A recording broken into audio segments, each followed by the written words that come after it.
하나님의 은혜와 평강이 오늘 예배하는 모든 분들에게 함께 하시기를 주님의 이름으로 축원합니다.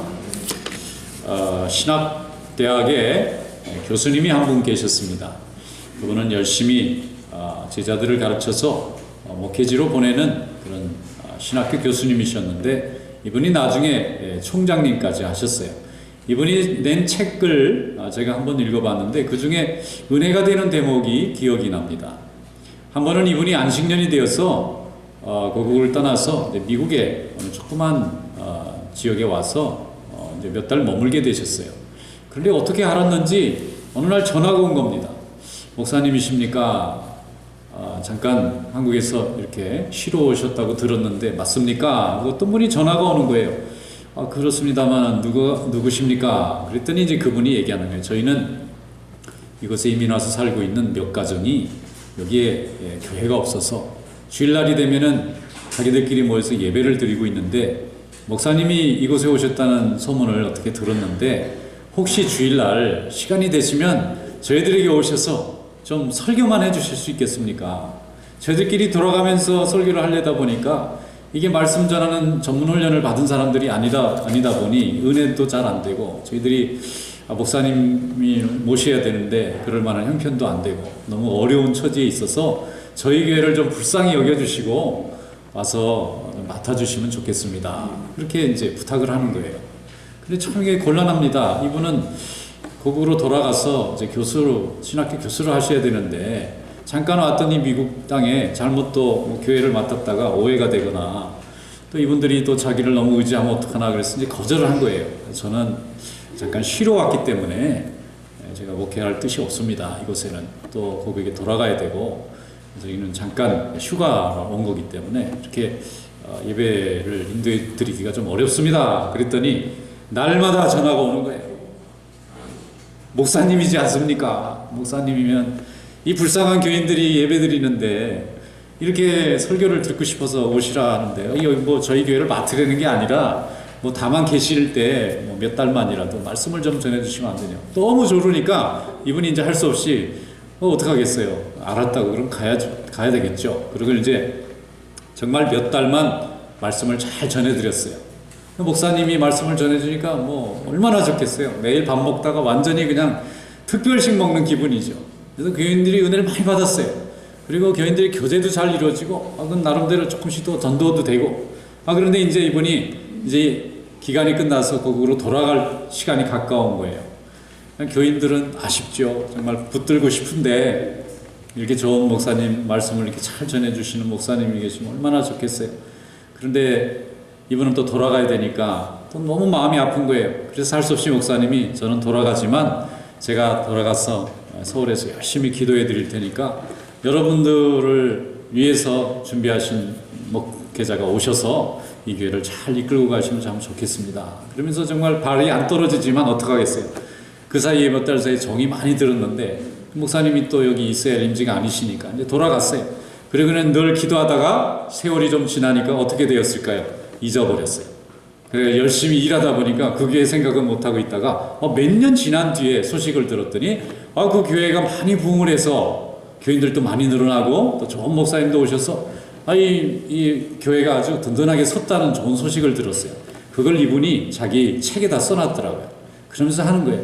나는 아무것도 한 일이 없는데 하나님이 예배하는 자들의 마음을 받으셔서 내가 거기 갔을 때 말씀 듣게 하고 또 나중에 이분들이 너무 사모하니까 좋은 목회자도 보내주셔서 그 교회를 통해서 교인들이 날마다 말씀을 듣고 하나님의 위로를 받고 교회가 세워졌다 하는 것을 고백하면서 참 교회는 신비한 것이로다.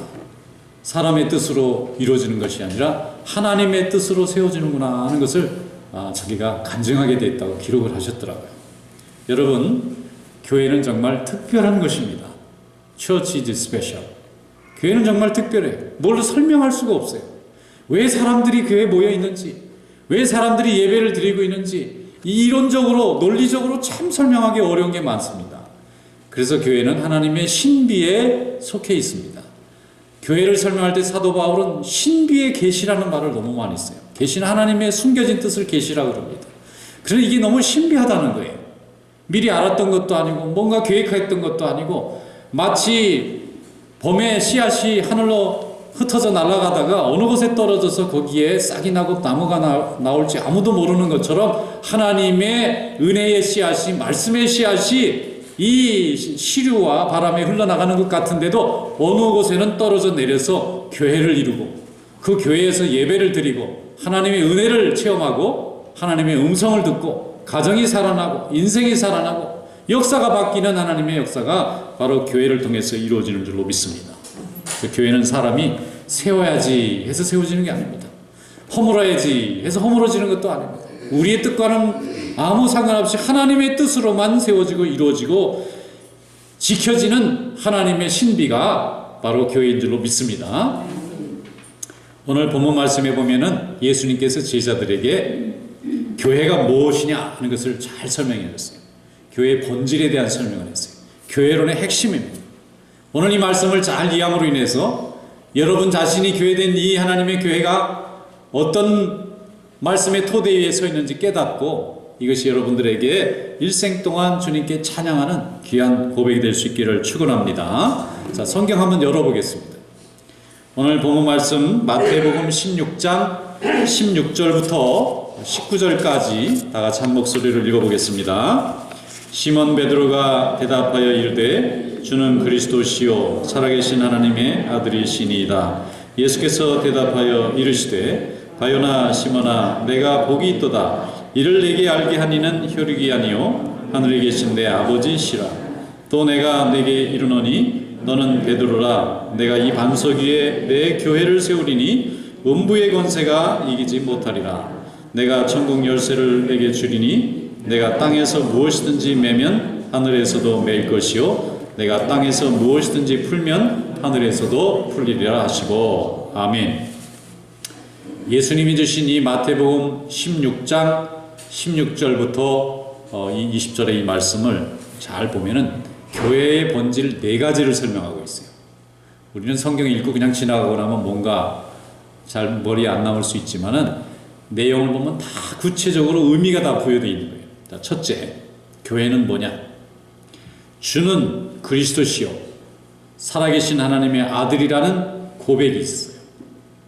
여러분 가슴 속에 있고 우리의 생각 속에 있고 우리의 삶 속에 주는 그리스도라고 하는 고백이 있습니다. 고백이 있으면 이제 교회가 시작되는 거예요. 아무것도 없는데 교회가 생겨나는 게 아닙니다. 주는 그리스도시요 살아계신 하나님의 아들이라는 고백이 있는 이곳에 하나님의 교회가 존재하는 거예요.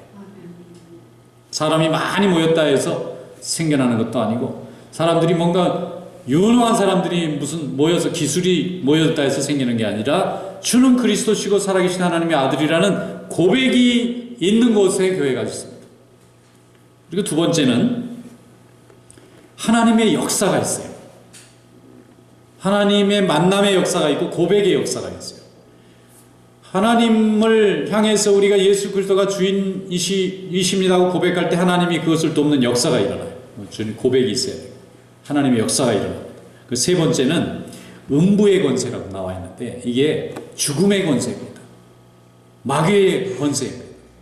부정하는 권세입니다. 흩트는 권세입니다. 그런데 이 모든 권세가 하나님의 교회를 이기지를 못해요.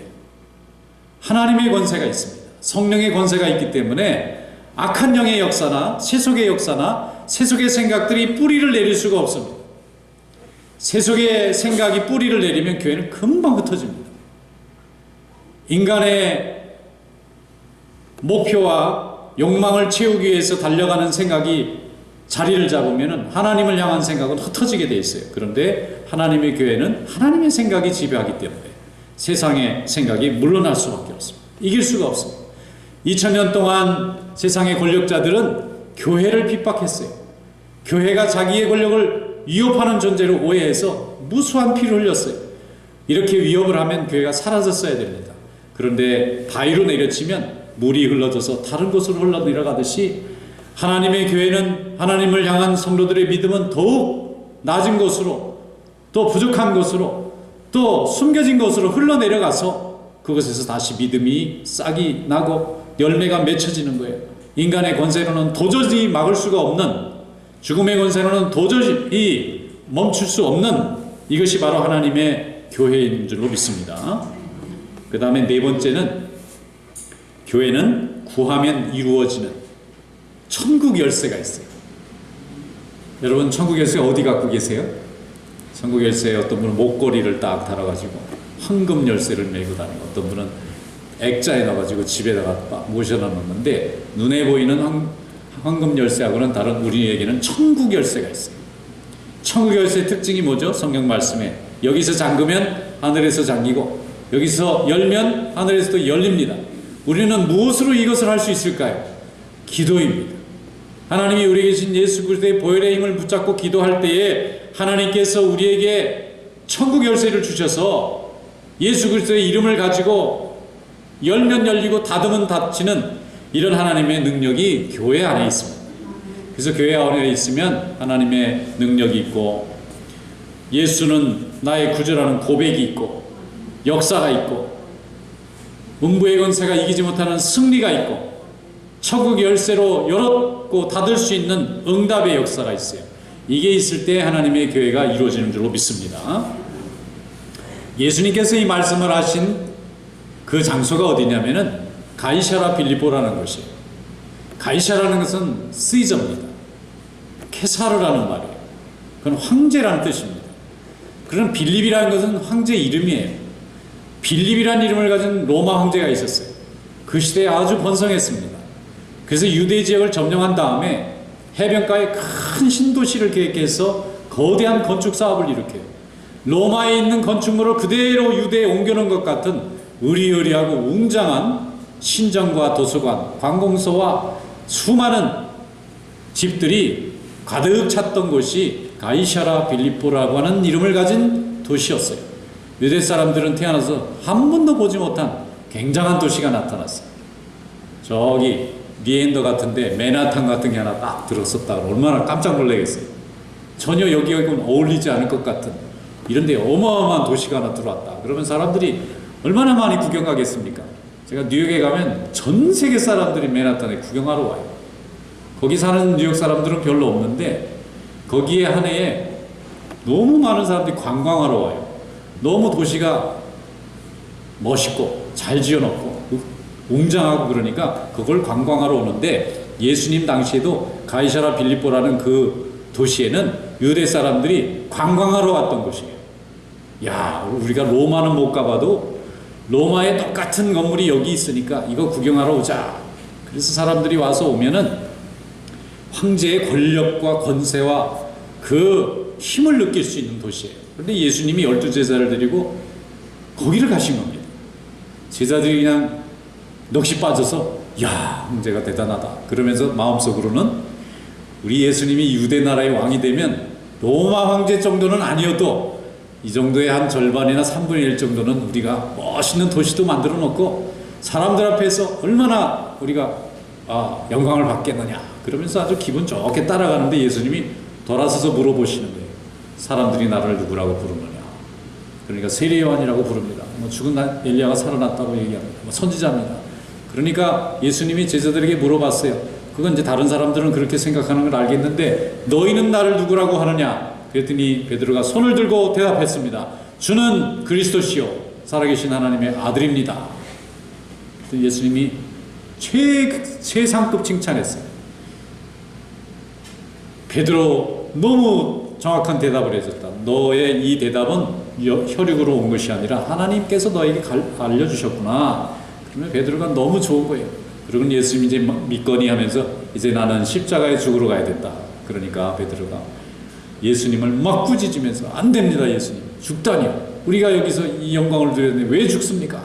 그때 예수님이 하신 말씀이 마귀야 내 뒤로 물러가라. 하루아침에 천국 열쇠를 쥐었다가 그 다음 속에 마귀가 드세요. 그 자리가 바로 가이사랴 빌립보입니다. 이 가이사랴 빌립보에서 예수님은 하나님께서 세우실 이 땅의 교회는 황제가 만들어놓은 저 으리으리한 건축물이 아니라 각 사람 마음속에 있는 하나님의 나라를 세우실 거라는 것을 설명해 주신 거예요. 우리가 추구하는 하나님 나라는 세상이 세우고자 하는 권력을 가진 세상과는 전혀 다른 거예요. 하나님께서 주는 그리스도시요 살아계신 하나님의 아들이라고 하는 이 고백을 가지고만 있으면 충분하다는 것이에요. 이 고백 위에 하나님께서 교회를 세우는 거예요. 그걸 예수님은 반석이라고 그랬어요. 믿음이 반석 같다는 거예요. 주는 그리스도시요 살아계신 하나님의 아들입니다 라는 이 고백을 가지면요, 이 고백만 있으면 교회 세울 수 있어요. 우리도 한번 따라해 봅시다. 주는 그리스도시요 살아계신 하나님의 아들이십니다. 죽은 하나님이 아니고 지금도 살아계세요. 그분의 아들이고 우리 모두를 구원해 주실 그리스도세요. 이 고백만 있으면 그 위에 하나님께서는 어떤 교회든지 세워놓을 수 있다는 거예요. 이 고백이 없으면 어떤 교회도 견딜 수가 없어요. 교회는 친교가 아닙니다. 교회는 교제도 아닙니다. 교회는 자선사업하는 것도 아니고 교육하는 단체도 아닙니다. 교회는 사람들이 모여서 하는 파티장도 아니고 교회는 사람들끼리 모여서 거래하는 장소도 아닙니다. 세상에는 그런 곳이 많아요. 그런데 교회는 주는 그리스도시요 살아계신 하나님의 아들이라고 하는 고백과 예수 그리스도의 보혈이 흘러서 우리의 영원히 씻을 수 없는 죄악을 다 씻어내시고 하나님 나라 갈 수 있는 영생을 주는 것입니다. 그 고백만 있다면 어느 곳이든지 교회는 세워집니다. 이 고백이 없기 때문에 교회가 서지 못하는 거예요. 세워져도 이 고백을 지키지 못하기 때문에 흩어져 버리는 것입니다. 사도행전 18장 18절에 보면 사도 바울이 고린도를 전도하고 나서 겐그레아라는 곳을 갔어요. 아주 짧게 나옵니다. 겐그레아. 지금 이 그리스의 남부 지역의 해안가에 있는 조그만 어촌이에요. 그런데 사도 바울이 왜 거기까지 갔을까? 빌립보를 갔습니다. 데살로니를 갔습니다. 아덴도 갔습니다. 아테네, 큰 도시죠. 아테네. 여러 곳을 거친 다음에 지칠 대로 지쳤어요. 하나님의 복음의 말씀을 전하려니까 이 이교 사회에서 얼마나 마귀 역사가 심한지, 말씀을 대적하는 역사가 얼마나 심한지, 매맞고 감옥에 갇히고 뭐 폭동이 일어나고, 하나님의 말씀이 들어가면요 병든 몸에 약이 들어가면 몸이 막 뒤틀리고 고통당하듯이 우리의 심령이 새로워지려니까 악한 생각과 악한 지혜들이 물러나려고 요동을 합니다. 사도 바울이 너무 탈진한 거예요. 겐그레아라는 어촌에 도착했어요. 거기는 도시가 아닙니다. 그냥 아주 평범한 어촌이에요. 사람도 많이 안 살아요. 근데 기진맥진한 겐그레아에 이 사도 바울이 도착해서 얼마나 머물렀는지는 모르지만 성경은 18장에 한 줄로 간단하게 썼어요. 겐그레아에 들려서 머리를 깎았다. 여러분, 머리가 길면 어디 가죠? 미장원이나 이발소에 가서 머리를 깎습니다. 그런데 그 머리 깎는 게 그렇게 중요한 일인가요? 성경에서 뭐 핍박받고 순교당하고 복음 전하고 이런 건 중요한데 뭐 머리 깎았다는 얘기를 굳이 그 성경에 그 귀한 자리에다 굳이 쓸 이유가 뭐예요? 근데 의미가 있었기 때문에 썼을 겁니다. 사도 바울이 겐그레아에 가서 머리 깎은 얘기를 왜 굳이 썼을까요? 사도 바울은 키가 조그맣고, 전하는 이 자료에 의하면은 외모가 좀 볼품없고, 그 다음에 좀 못생겼고, 마지막에 대머리였대요. 머리가 별로 없었을 것 같아요. 그런데 머리도 별로 없는 사람이 머리를 깎았다. 그러면 무슨 뜻이죠? 완전히 삭발을 한 게 된 거예요. 왜 삭발을 하셨을까?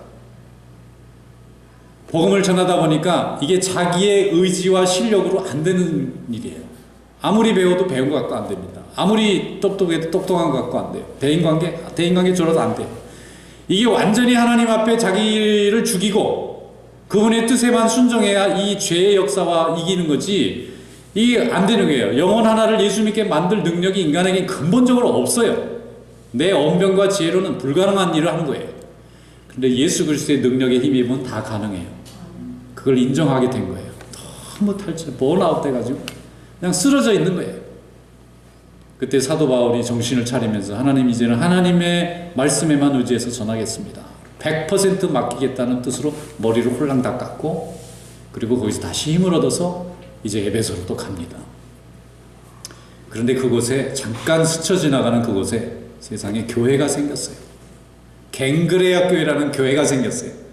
겐그레아라는 이름이 성경에 딱 2번 나와요. 한 번은 여기에 사도행전에 한번 나오고, 두 번째는 로마서 16장에 이 편지를 전해주는 사람의 이름을 밝히면서 겐그레아 교회의 일꾼 우리 자매 베베를 천거하노니 나에게 주는 예절에 합당한 예절로 이 여인을 대접하라, 이런 내용이 나옵니다.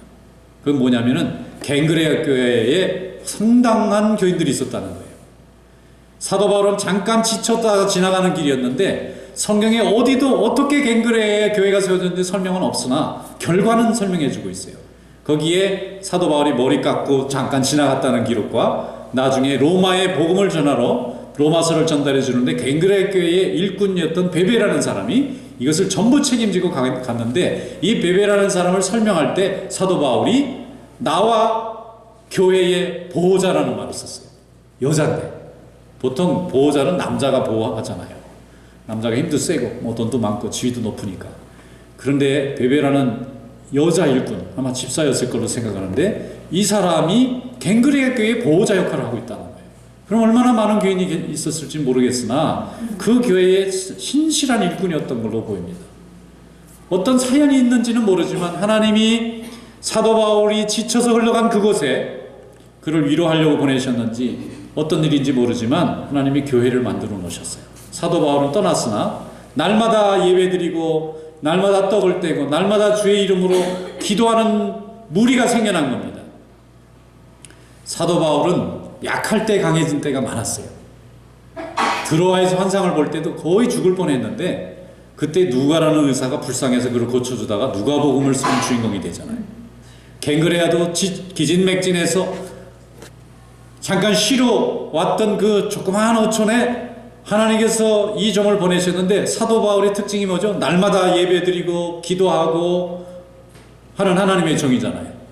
성도가 왜 성도냐면요, 예배드리기 때문에 성도입니다. 기도하기 때문에 성도고요, 또 교인들을 섬기기 때문에 성도예요. 이걸 안 하고는 우리는 성도라고 할 수가 없습니다. 세상에는 그런 사람들이 너무 많습니다.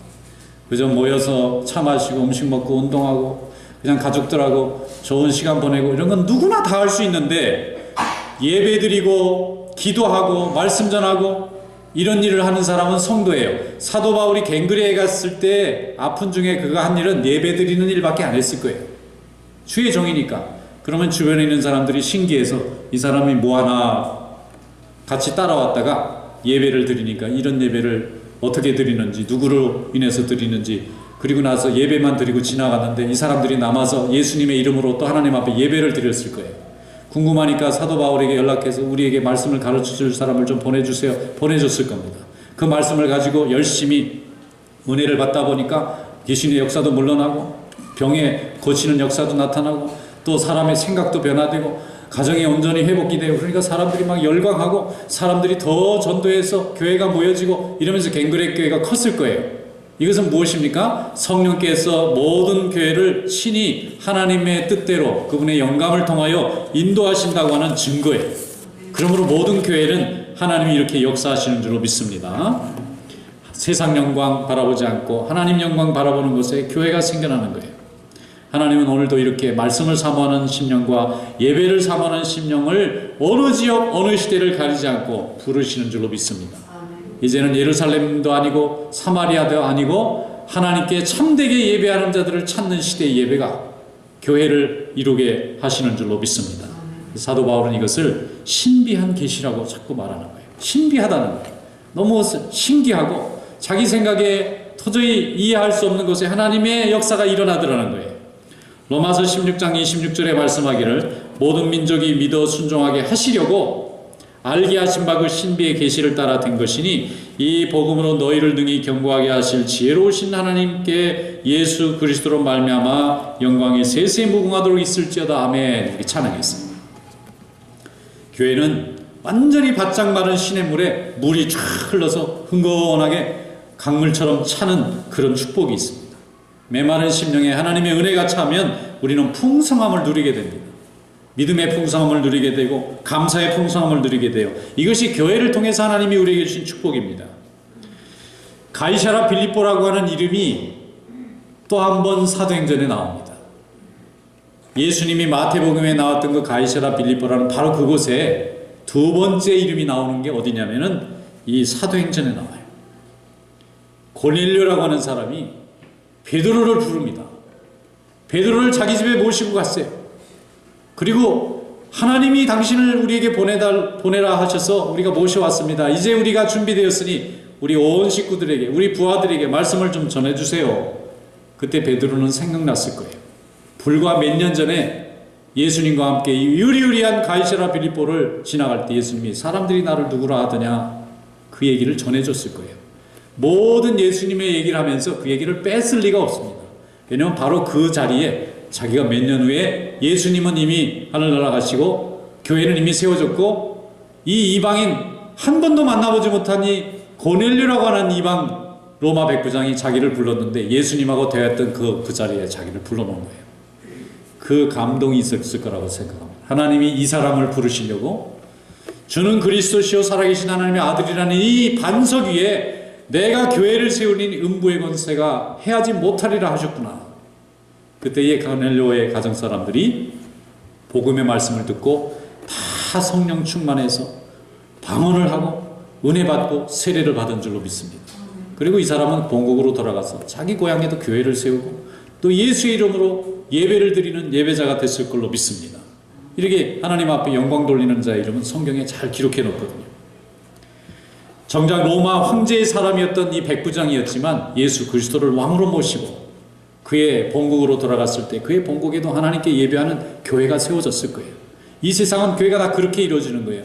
예수님의 복음의 말씀을 교회에 나와서 예배 중에 한 번만 경험한 사람이고 이 고백이 진실하게 열매 맺으면 그가 가는 곳마다 교회가 세워지고 가는 곳마다 예배가 이루어지는 거예요. 우리 성도의 힘은 바로 거기에 있습니다. 우리의 지식과 우리의 지위가 아니고 우리가 가지고 있는 이 고백이 세상을 변화시키고 가정을 변화시키고 회복시키는 역사가 일어나는 거예요. 안디옥 교회의 설립은 더 극적입니다. 예루살렘 교회가 핍박이 일어나서 스데반 집사가 돌에 맞아 죽습니다. 사람들을 돌에 맞아 죽을 것 같은 마음이 드니까 사람들이 다 가산을 팔아가지고 짐을 지고 다 도망갔어요. 예수 믿는 사람들은 혁명하는 사람이 아닙니다.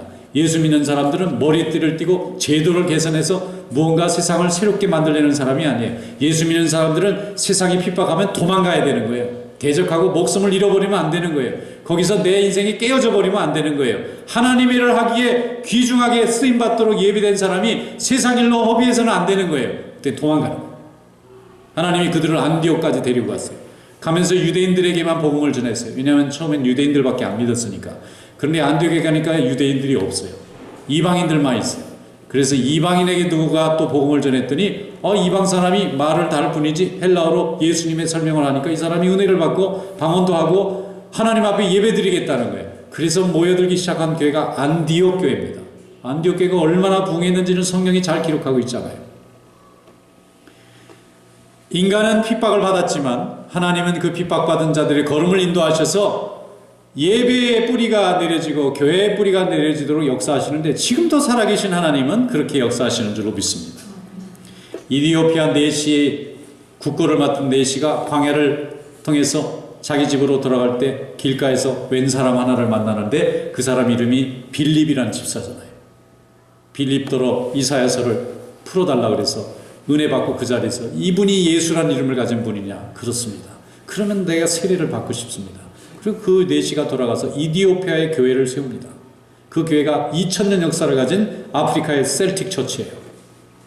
수백 년 동안 아프리카의 수많은 영혼들을 세례받고 주님께 돌아오게 만든 이디오피아 교회 2000년 됐어요. 역사가.